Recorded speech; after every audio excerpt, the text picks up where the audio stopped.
ഇന്ത്യയുടെ മതനിരപേക്ഷതയാണ്, നമ്മുടെ വൈവിധ്യങ്ങളാണ്, ബഹുസ്വരതയാണ്. ആ വൈവിധ്യങ്ങളില്ലാതെ, മതനിരപേക്ഷ നിലപാടില്ലാതെ ഇന്ത്യക്കൊരു രാഷ്ട്രമായി നിലനിൽക്കാനാവില്ല. എന്നാൽ ഇന്ന് രാഷ്ട്രീയാധികാരം കൈയാളുന്ന സംഘപരിവാരത്തെ സംബന്ധിച്ചിടത്തോളം ആ മതനിരപേക്ഷതയെ മാനിക്കുന്നവരല്ല, അവർ മതനിരപേക്ഷതയെ എതിർക്കുന്നു. അവരൊരു വർഗീയ മതാധിഷ്ഠിത രാഷ്ട്രത്തിൻ്റെ നിർമ്മാണത്തെക്കുറിച്ചാണ് ഇപ്പോൾ ആലോചിച്ചുകൊണ്ടിരിക്കുന്നത്.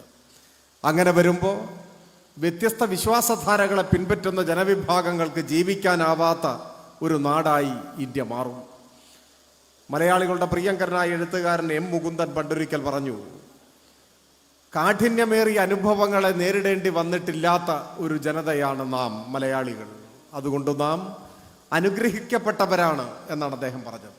അങ്ങനെ പറയാൻ കാരണം, കേരളത്തിൻ്റെ സമീപഭൂതകാല ചരിത്രത്തിലേക്ക് തിരിഞ്ഞു നോക്കിയാൽ വലിയ പലായനങ്ങളുടെയോ ക്ഷാമത്തിൻ്റെയോ സംഘർഷങ്ങളുടെയോ കൂട്ടക്കൊലപാതകങ്ങളുടെയും ഒന്നും അനുഭവം നമുക്കില്ല. ഇവിടെ ആയിരക്കണക്കിന് ആളുകളുടെ ജീവൻ അപഹരിച്ച വലിയ പ്രകൃതിക്ഷോഭങ്ങളുടെ അനുഭവവും നമുക്കില്ല. മഹാപ്രളയം തന്നെ നൂറ്റാണ്ടിൽ ഒരിക്കൽ സംഭവിക്കുന്നുവെന്നാണ് കണക്കാക്കിയത്. കുറച്ച് വർഷം മുൻപ് അങ്ങനെയൊന്നുണ്ടായി. എന്നാൽ ലോകത്തിൻ്റെ പല ഭാഗങ്ങളിലും ഇപ്പോഴും അങ്ങനെയല്ല. അഗ്നിപർവ്വതങ്ങൾ, വലിയ ഭൂകമ്പങ്ങൾ ഇത്യാദി പ്രകൃതി ദുരന്തങ്ങൾക്ക് പുറമെ വംശങ്ങളും ഗോത്രങ്ങളും മതങ്ങളുമെല്ലാം ദുർബലനെ കൂടുതൽ ബലമുള്ളവനെ ആക്രമിച്ചില്ലാതാക്കുന്ന നിഷ്ഠൂരമായ നരഹത്യകളുടെ അനുഭവങ്ങളാണ് ലോകത്തിൻ്റെ പല ഭാഗത്തും. വംശങ്ങളുടെ പേരിൽ, മതത്തിൻ്റെ പേരിൽ, ഗോത്രത്തിൻ്റെ പേരിലുള്ള കൊലപാതകങ്ങൾ. 3-4 വയസ്സ് മാത്രം പ്രായമുള്ള ഐലൻ ഖുർദി എന്ന ഒരു പിഞ്ചു കുട്ടിയുടെ കരളലിയിപ്പിക്കുന്ന മൃതദേഹത്തിൻ്റെ ചിത്രം നമ്മുടെ മനസ്സിൽ നിന്ന് മാഞ്ഞു പോയിട്ടുണ്ടാവില്ല. ആ കുഞ്ഞ് തൻ്റെ കുടുംബാംഗങ്ങളോടൊപ്പം ഒരു ബോട്ടിൽ രക്ഷപ്പെടാൻ ശ്രമിക്കുന്നതിനിടയിൽ കടലിൽ മുങ്ങി മരിച്ചതാണ്. അനുവദനീയമായതിൽ കൂടുതൽ ആളുകൾ തിങ്ങിക്കയറിയ ബോട്ടാണ് അപകടത്തിൽപ്പെട്ടത്. എന്തിനാണ് അങ്ങനെ ആ കുടുംബം രക്ഷപ്പെടാൻ ശ്രമിച്ചത്? അതാണ് ഇന്നത്തെ ലോകം. നിങ്ങളുടെ വിശ്വാസം നിങ്ങളുടെ ജീവനെടുക്കുന്നതിലേക്ക് നയിക്കുന്നു. നിങ്ങൾ പിറന്ന മതം, നിങ്ങൾ പിറന്ന ഗോത്രം, വംശം നിങ്ങളുടെ ജീവിതത്തിൻ്റെ അന്ത്യം കുറിക്കുന്നതായി മാറുന്നു. ജന്മദേശം വിട്ട് ആയിരക്കണക്കിന് കിലോമീറ്ററുകൾക്ക് എവിടെയെങ്കിലും അഭയം ലഭിക്കുമോ എന്ന് ആശങ്കയോടുകൂടി പലായനം ചെയ്യുന്ന ഒരു ജനത ലോകത്തിൻ്റെ കണ്ണുനീരായി ഇന്നും തുടരുന്നുണ്ട്. അതിൻ്റെ ഇരയാണ് ഐലൻ ഖുർദി. തൊട്ടയൽനാടായ മ്യാൻമറിൽ നിന്നും പലായനം ചെയ്യപ്പെട്ട റോഹിംഗ്യൻ മുസ്ലിങ്ങളെ കുറിച്ച് നമ്മൾ വായിച്ചു. എത്ര പേർ കൊല്ലപ്പെട്ടു. കയ്യിൽ കിട്ടിയതുമെടുത്ത് ജനിച്ച നാട് വിട്ട് ഓടിപ്പോവാണ് ആയിരക്കണക്കിന് ആളുകൾ. അങ്ങനെ പലായനം ചെയ്യുന്നതിനിടയിൽ പ്രായമുള്ള ആളുകൾ വൃദ്ധരെ ഇടയ്ക്ക് ഉപേക്ഷിക്കേണ്ടി വരുന്നു, നിസ്സഹായരായി മരിച്ചു വീഴുന്നു. ഓടിപ്പോകുന്നവരെ പിന്തുടർന്ന് ആക്രമിച്ചു കൊല്ലുന്നു. ഇങ്ങനെ ഒരിക്കലും കണ്ണുനീർ പറ്റാത്തത്ര ദുഃഖം സമ്മാനിക്കുന്ന അനുഭവങ്ങൾ ലോകത്തിൻ്റെ പല ഭാഗത്തുമുണ്ട്. എന്നാൽ നമ്മുടെ രാജ്യത്ത് ഇത്തരത്തിലുള്ള അനുഭവങ്ങൾ നമ്മളധികം കേട്ടിട്ടില്ല. എന്നാൽ നാളെ ഇന്ത്യയുടെയും സ്ഥിതി ഇതായിരിക്കും എന്ന് ഭയപ്പെടുത്തുന്ന സൂചനകളാണ് നമ്മുടെ രാജ്യത്തിൻ്റെ മതനിരപേക്ഷതയെ തകർത്ത് വർഗീയ ധ്രുവീകൃതമായ ഒരു മത റിപ്പബ്ലിക് സ്ഥാപിക്കാനുള്ള നീക്കങ്ങൾ ഉയർത്തിക്കൊണ്ടുവരുന്നത്. ഇപ്പോൾ പൗരത്വ ഭേദഗതി നിയമത്തിൻ്റെ ചട്ടങ്ങൾ കൂടി പ്രാബല്യത്തിലായിരിക്കുന്നു. പൗരത്വത്തിൻ്റെ മാനദണ്ഡം മതമായി മാറുന്നു. ലോകത്തിലെവിടെയും അങ്ങനെയില്ല. നിങ്ങൾ അമേരിക്കയിൽ പോയി അമേരിക്കൻ പൗരത്വത്തിന് അപേക്ഷിച്ചാൽ, ബ്രിട്ടീഷ് പൗരത്വം, കനേഡിയൻ പൗരത്വം, ഓസ്ട്രേലിയൻ പൗരത്വം, ഏത് പൗരത്വത്തിന് അപേക്ഷിച്ചാലും ആ പൗരത്വം അനുവദിക്കപ്പെടുന്നതിൻ്റെ മാനദണ്ഡം മതമല്ല. പരിഷ്കൃത സമൂഹത്തിൽ, ആധുനിക ലോകത്ത് എവിടെയുമില്ല. എന്നാൽ ഇന്ത്യ ആദ്യമായി പൗരത്വം നിർണയിക്കുന്നതിൻ്റെ മാനദണ്ഡം മതം. അതാണ് ഇപ്പോൾ തീരുമാനിച്ചിരിക്കുന്നത്. അപ്പൊ ചിലർ പറയുന്നു ബംഗ്ലാദേശിൽ നിന്ന് കുടിയേറിയവരെ മാത്രമേ അത് ബാധിക്കൂ. അല്ല, കള്ളം. ആരെയും ബാധിക്കാം. നിങ്ങളുടെ പൗരത്വം നാളെ ചോദ്യം ചെയ്യപ്പെടാം. അങ്ങനെ ചോദ്യം ചെയ്യപ്പെട്ടാൽ ആ പൗരത്വം തെളിയിക്കാൻ എന്തു വേണം? അതിന് പറഞ്ഞിരിക്കുന്ന രേഖകൾ സംഘടിപ്പിക്കുക ഒരു സാധാരണ ഇന്ത്യക്കാരന് അസാധ്യം. നിങ്ങളുടെ പിതാവിൻ്റെ ജനന തീയതി ഈ ഓഡിറ്റോറിയത്തിൽ ഇപ്പോൾ ഇരിക്കുന്ന എത്ര പേർക്കറിയാം? ഈ ഇരിക്കുന്ന നമുക്ക് എത്ര പേർക്ക് നമ്മളുടെ പിതാവിൻ്റെ പിതാവ്, അദ്ദേഹത്തിൻ്റെ ജനന തീയതി ആർക്കെങ്കിലും അറിയും? അസാധ്യമാണ്.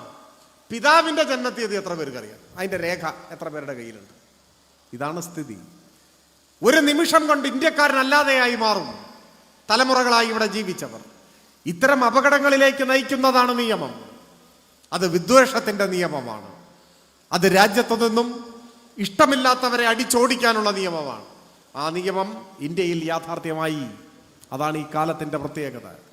കേരളത്തിൻ്റെ മുഖ്യമന്ത്രി പറഞ്ഞു, പൗരത്വ ഭേദഗതി നിയമം ഈ കേരളത്തിൽ നടപ്പാക്കില്ല. അത് സത്യത്തിൽ ആശങ്കയിൽ കഴിഞ്ഞ അരക്ഷിതാവസ്ഥയിലായ നമ്മുടെ നാട്ടിലെ ആയിരക്കണക്കിന് മനുഷ്യർക്ക് ഒരു ആശ്വാസമായി, അല്ലേ? ഒരു ആശ്വാസമായി. അപ്പോൾ BJPയുടെ പ്രസിഡന്റ് ചോദിക്കുകയാണ്, ഇന്ത്യൻ പാർലമെന്റ് പാസാക്കിയ ഒരു നിയമം എങ്ങനെ കേരളത്തിൽ നടപ്പാക്കാതിരിക്കും? അതാണ് ചോദ്യം. ഈ മുഖ്യമന്ത്രി പറയുന്ന പോലെ ഒന്നുമല്ല ഇവിടെ നടപ്പാക്കേണ്ടി വരും എന്നാണ്. KPCCയുടെ പ്രസിഡന്റും അതേ ചോദ്യം ആവർത്തിക്കുന്നു. പ്രതിപക്ഷ നേതാവ് അത് തന്നെ പറയുന്നു. മുസ്ലിം യൂത്ത് ലീഗിന്റെ പ്രസിഡന്റ് വാർത്താ സമ്മേളനം നടത്തി ഈ ചോദ്യം ആവർത്തിക്കുന്നു. BJPക്കും കോൺഗ്രസിനും ലീഗിനും ഈ കാര്യത്തിൽ ഒരേ സ്വരത്തിൽ ചോദിക്കുന്നു, പാർലമെന്റ് പാസാക്കിയ ഒരു നിയമം എങ്ങനെ കേരളത്തിൽ നടപ്പാക്കാതിരിക്കും? അപ്പോൾ പൗരത്വ ഭേദഗതി നിയമത്തിന് വേണ്ടി ഇവർ വാദിക്കുകയാണ് ഒരേപോലെ. എന്താണ് മറുപടി? പാർലമെന്റ് പാസാക്കുന്ന നിയമങ്ങൾ, പാർലമെന്റിന് മാത്രമല്ല നിയമസഭകൾക്ക് നിയമം പാസാക്കാം. ഇപ്പോൾ എടരിക്കോട് ഇവിടെ ഒരു വായനശാല ഉണ്ടെങ്കിൽ ആ വായനശാല കമ്മിറ്റിക്ക് ഒരു നിയമം ഉണ്ടാക്കാം. വായനശാലയെ സംബന്ധിച്ച നിയമം ഉണ്ടാക്കാനുള്ള അധികാരം പാർലമെന്റിലുണ്ട്, നിയമസഭയ്ക്കുണ്ട്, വായനശാല കമ്മിറ്റിക്കുണ്ട്, ഒക്കെ ഉണ്ട്. പക്ഷെ എന്തു വേണം? ഇന്ത്യയിൽ നിർമ്മിക്കപ്പെടുന്ന നിയമങ്ങൾ ഇന്ത്യൻ ഭരണഘടനയ്ക്ക് വിധേയമായിരിക്കണം. അത് നിയമനിർമ്മാണത്തിന്റെ മൗലിക തത്വമാണ്. ഇന്ത്യയുടെ ഒന്നാമത്തെ നിയമം ഇന്ത്യയുടെ ഭരണഘടനയാണ്. ലോ ഓഫ് ദ ലാൻഡ്, അത് ഭരണഘടനയാണ്.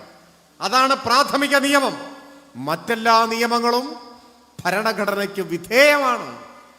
ഭരണഘടനയ്ക്കെതിരായി ഒരു നിയമം ഉണ്ടായാലോ ആ നിയമം നിലനിൽക്കില്ല. ആ നിയമത്തിന്റെ ഭരണഘടനാ സാധുത സുപ്രീം കോടതിക്ക് പരിശോധിക്കാം. ആ നിയമത്തെ അസാധുവാക്കാം. കേരളത്തിലെ ഗവൺമെന്റ് സ്വീകരിക്കുന്ന നിലപാടെന്താണ്? പൗരത്വ ഭേദഗതി നിയമം ഇന്ത്യൻ ഭരണഘടനയ്ക്കെതിരാണ്. ഭരണഘടന ഉയർത്തിപ്പിടിക്കുന്ന മൗലികാവകാശങ്ങളെ സംബന്ധിച്ച കാഴ്ചപ്പാടിന് എതിരാണ്. തുല്യത ഇന്ത്യൻ ഭരണഘടനയുടെ കാഴ്ചപ്പാടാണ്, മൗലിക ഭാവമാണ്. എല്ലാ ഇന്ത്യക്കാരും തുല്യരാണ്. തുല്യത എന്ന ഭരണഘടന ഉയർത്തിപ്പിടിക്കുന്ന കാഴ്ചപ്പാടിനെതിരാണ് ഈ നിയമം. അപ്പൊ അത് ഇന്ത്യൻ പാർലമെന്റ് പാസാക്കിയതാണെന്ന് പറഞ്ഞാലോ? നിർഭാഗ്യവശാൽ ഇന്ത്യൻ പാർലമെന്റിൽ ഉള്ളവരിൽ ഇന്ന് മഹാഭൂരിപക്ഷവും വിവരദോഷികളാണ്, വർഗീയവാദികളാണ്, കൊള്ളരുതാത്തവരാണ്. അവരുണ്ടാക്കിയ ഭരണഘടനാ വിരുദ്ധമായ നിയമം, ആ നിയമം കേരളത്തിൽ നടപ്പാക്കില്ല എന്ന് പറയുന്നത് ഭരണഘടന ഉയർത്തിപ്പിടിച്ചുകൊണ്ടാണ്. അതുകൊണ്ടോ കേരളത്തിന്റെ ഗവൺമെന്റ് ഈ നിയമത്തിനെതിരെ സുപ്രീം കോടതി നിയമയുദ്ധം നടത്തുകയാണ്. ഇന്ത്യയിൽ ആദ്യമായി ഒരു സംസ്ഥാന ഗവൺമെന്റ് പൗരത്വ ഭേദഗതി നിയമത്തിനെതിരെ സുപ്രീം കോടതിയെ സമീപിച്ചത് ഈ കേരളത്തിലാണ്. ഞാൻ സൂചിപ്പിക്കുന്നത് ഈ സന്ദർഭത്തിൽ നമ്മുടെ നാട് ചർച്ച ചെയ്തുകൊണ്ടിരിക്കുന്ന ഒരു പ്രശ്നം എന്ന നിലയിലാണ്. ഇന്ത്യയെ തകർക്കാനുള്ള നീക്കത്തെ, ഇന്ത്യയിലെ കോടാനുകോടി വരുന്ന സംഘപരിവാരത്തിന് ഇഷ്ടമല്ലാത്ത, RSSന് ഇഷ്ടമില്ലാത്ത ആളുകളെ ഇന്ത്യയിൽ നിന്ന് അടിച്ചോടിക്കാനുള്ള നീക്കത്തിനെതിരായ പ്രതിഷേധത്തിന്, പോരാട്ടത്തിന് കേരളത്തിലെ സർക്കാർ നേതൃത്വം കൊടുക്കും. ഇടതുപക്ഷ ജനാധിപത്യ മുന്നണിയും ഉയർത്തിപ്പിടിക്കുന്ന കാഴ്ചപ്പാട് അതാണ്. എല്ലാ മനുഷ്യരും തുല്യാവകാശങ്ങളോടെ ഇന്ത്യയിൽ ജീവിക്കണം. ഈ രാജ്യം എല്ലാവരുടേതുമാണ്.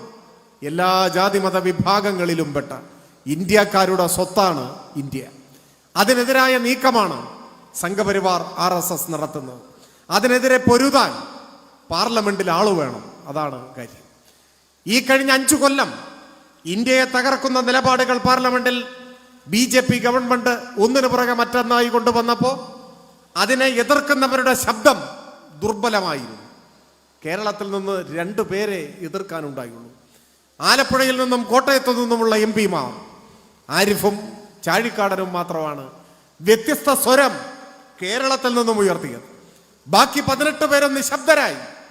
പൗരത്വ ഭേദഗതി നിയമം, NIA ഭേദഗതി, ഏകീകൃത സിവിൽ കോഡിന്റെ പേരിൽ നമ്മുടെ രാജ്യത്തെ വർഗീയമായി ധ്രുവീകരിക്കാനുള്ള ദുഷ്ടലാക്കോടുകൂടിയ നീക്കം, അതിനെയെല്ലാം എതിർക്കാൻ രണ്ടാളെ ഉണ്ടായിട്ടുള്ളൂ. നിങ്ങൾ ആലോചിച്ച് നോക്കൂ, 500-ലധികം അംഗങ്ങളുള്ള പാർലമെന്റിൽ 2 പേരുടെ ശബ്ദം എത്രമാത്രം മാനിക്കപ്പെടും. അതുകൊണ്ടാണ് കേരളത്തിൽ നിന്ന് 20 പേർ തിരഞ്ഞെടുക്കപ്പെട്ടാൽ 20 ആളുടെ ശബ്ദം അവിടെ ഉയരും. കുറെ കൂടി രാജ്യത്തിന് വേണ്ടിയുള്ള ശബ്ദം ശക്തിയുള്ളതായി മാറും. ഇത് മാത്രമല്ല, കഴിഞ്ഞ 5 കൊല്ലം ഇന്ത്യൻ പാർലമെന്റിൽ കേരളം അനാഥമാക്കപ്പെട്ടു. നമുക്ക് വേണ്ടി ശബ്ദിക്കാൻ, നമ്മുടെ അവകാശങ്ങൾക്ക് വേണ്ടി പോരാടാൻ കേന്ദ്രം രാഷ്ട്രീയമായ പകയോടെ കേരളത്തെ തകർക്കാൻ ശ്രമിക്കുമ്പോൾ ആ കേന്ദ്ര നീക്കത്തിനെതിരെ ശബ്ദമുയർത്താൻ കേരളത്തിന്റെ പ്രതിനിധികളായി തിരഞ്ഞെടുക്കപ്പെട്ടവർ വിസമ്മതിച്ചു. ആ 18 പേരും RSSന്റെ ആജ്ഞാനുവർത്തികളായി മാറി. ഇപ്പൊ വയനാട്ടിൽ നിന്നാണ് രാഹുൽ ഗാന്ധി തിരഞ്ഞെടുക്കപ്പെട്ടത്. രാഹുൽ ഗാന്ധിക്ക് പ്രതിപക്ഷ നേതാവിന്റെ പദവി പോലും ഇല്ല. കാരണം പ്രതിപക്ഷ നേതാവ് എന്ന് അംഗീകരിക്കണമെങ്കിൽ ഒരു 10% MP-മാരെങ്കിലും വേണം. അതില്ല കോൺഗ്രസിന്. പക്ഷേ എങ്കിലും രാഹുൽ ഗാന്ധി എഴുന്നേറ്റ് നിന്നാൽ സംസാരിക്കാൻ മൈക്ക് കൊടുക്കും. അതൊരു പാർലമെന്ററി കീഴ്വഴക്കമാണ്. അപ്പൊ രാഹുൽ ഗാന്ധിക്ക് എപ്പോ വേണമെങ്കിലും പാർലമെന്റിൽ എഴുന്നേറ്റ് നിന്ന് അഭിപ്രായം പറയാനുള്ള അവകാശമുണ്ട്.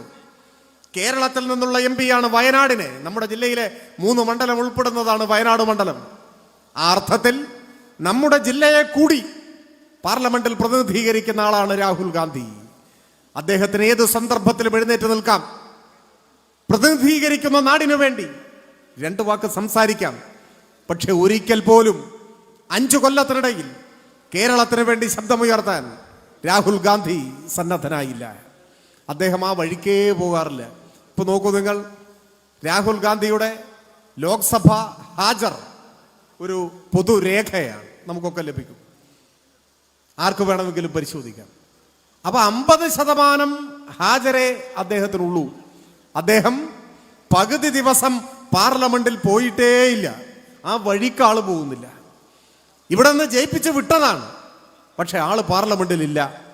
ഇനി പോകുന്ന ദിവസമോ വായ തുറക്കേയില്ല, നിശബ്ദനാണ്. പാർലമെന്റിൽ പോകാതിരിക്കുക, പോയാൽ വായ തുറക്കാതിരിക്കുക, എന്ത് പ്രയോജനമാണ് ഇങ്ങനെയുള്ള ആളുകളെ കൊണ്ടുള്ളത്? അവിടെയാണ് നമ്മുടെ നാടിനു വേണ്ടി ശബ്ദമുയർത്താൻ, കേരളത്തിന് അവകാശമുള്ള കാര്യങ്ങൾ ചോദിക്കാൻ, വാങ്ങിക്കാൻ, പാർലമെന്റിന്റെ നടുത്തളത്തിലിറങ്ങി പ്രതിഷേധിക്കാൻ, പാർലമെന്റിന്റെ മുൻപാകെ കുത്തിയിരിക്കാൻ, സത്യഗ്രഹം നടത്താൻ, മലയാളിക്ക് വേണ്ടി ശബ്ദമുയർത്താൻ ആർജവമുള്ളവർ പാർലമെന്റിലേക്ക് കടന്നു പോകേണ്ടതായിട്ടുണ്ട് എന്ന് പറയുന്നത് കൊണ്ടാണ്. കഴിഞ്ഞ 5 കൊല്ലവും ചോദിക്കാനും പറയാനും ആളില്ലാത്ത ഒരു നാടായിരുന്നു പാർലമെന്റിൽ കേരളം. ആ സ്ഥിതിക്ക് മാറ്റമുണ്ടാകണം. നമ്മളാണെങ്കിൽ എത്രമാത്രം ദുരിതഭരിതമായ കാലത്തിലൂടെയാണ് കടന്നു പോയത്.